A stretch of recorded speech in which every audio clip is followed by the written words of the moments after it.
des pays de l'AES. Est-ce que vous maintenez votre discours panafricaniste? Vous savez, il y a quelque chose que nous devons éviter.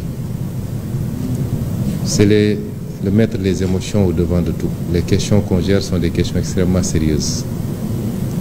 Il ne me sera jamais reproché, on ne sortira jamais une seule déclaration que j'avais faite avant qui diffère des déclarations que je fais aujourd'hui.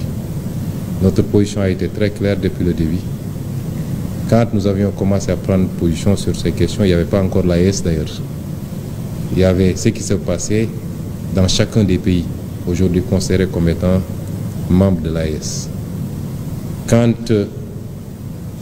c'est arrivé au Mali, nous avons été en tant qu'opposants les premiers à dénoncer. Et on continue à le dénoncer fermement. L'embargo qui a été fait sur le Mali par des pays frères et malheureusement parmi lesquels notre propre pays. Je l'avais au nom de mon parti dénoncé. Je continue à le dénoncer et comme je l'ai dit, sous notre régime, ces genres de pratiques ne pourront jamais prospérer et personne ne passera par le Sénégal pour soit déstabiliser le Mali ou aucun autre pays frère ou alors lui imposer des sanctions de cette nature. Cela n'a pas changé, ça ne changera pas. Quand il a été question d'une intervention au Niger, ma position a été très claire. De ma cellule de prison, j'avais fait une publication pour dénoncer cela et mettre en garde les chefs d'État de la CEDEAO. Cela n'a pas changé aujourd'hui. L'AES est venu après et personne ne sortira un seul discours où moi, en tant que président de mon parti opposant de l'époque, j'avais dit que nous rejoindrons telle ou telle organisation. Il faut arrêter ces amalgames. Nous n'avons jamais pris position pour dire que le Sénégal va rejoindre telle organisation ou telle autre. Ça, c'est la première chose. Nous sommes tous des pays souverains. Nous nous respectons. Nous devons nous respecter dans nos choix souverains. Et nous respectons le Mali dans ses choix. Nous respectons le Burkina dans ses choix. Nous respectons tout le monde, des choix que nous comprenons, puisqu'on a toujours dit, et je l'ai rappelé bien après avoir été Premier ministre, que beaucoup d'erreurs ont été commises par les chefs d'État de la CEDEAO et que souvent on s'est intéressé beaucoup plus aux symptômes qu'aux causes réelles qui nous ont conduits à cela. Ça n'a pas changé chez nous. Alors qu'est-ce qu'on nous reproche?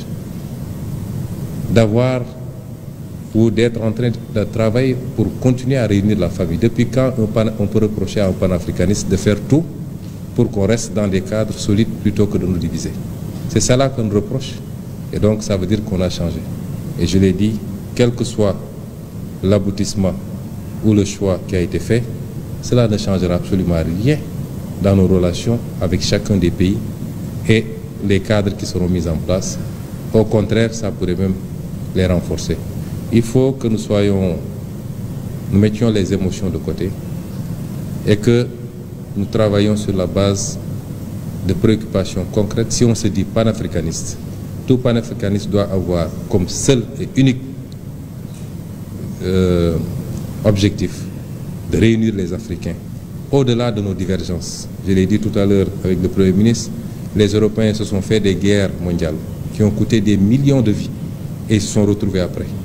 Donc, quelles que soient nos divergences, essayons, comme nos aïeux l'avaient fait pour créer l'empire du Mali qui s'étendait d'ici au Sénégal, au Ghana et partout, nous ne pouvons pas faire moins qu'eux. Et c'est ça notre préoccupation. Mais si un pays souverain comme le Mali considère que les erreurs qui ont été commises justifient de sa part qu'il quitte, nous respectons cette souveraineté et cela ne changera absolument rien dans nos relations qui sont des relations séculaires et fraternelles. Vous partez avec quel message du président Assimi Goïta aujourd'hui? Le président a été très ouvert. On a eu une discussion très franche, très fraternelle. Et j'apprécie bien toutes les recommandations qu'il a eu à formuler parce qu'il souhaite le bien du Sénégal, qui est un pays frère. Donc, les alertes sur ce phénomène de terrorisme et son évolution, les recommandations qu'il a données, et surtout, on est sur la même longueur d'onde qu'entre le Sénégal et le Mali. Les considérations externes, exogènes à cette relation ne peuvent pas impacter cette relation. Nous resterons unis, conformément aux réalités géographiques, historiques, économiques, sociales, sociétales même, qui nous imposent d'être deux pays très unis et de continuer à coopérer dans tous les plans. Et ça, c'est extrêmement fort. Au moins, je sors d'ici avec la certitude qu'on a exactement la même compréhension de ce que devraient être nos relations. Car je le remercie très fort et je remercie tout le peuple malien.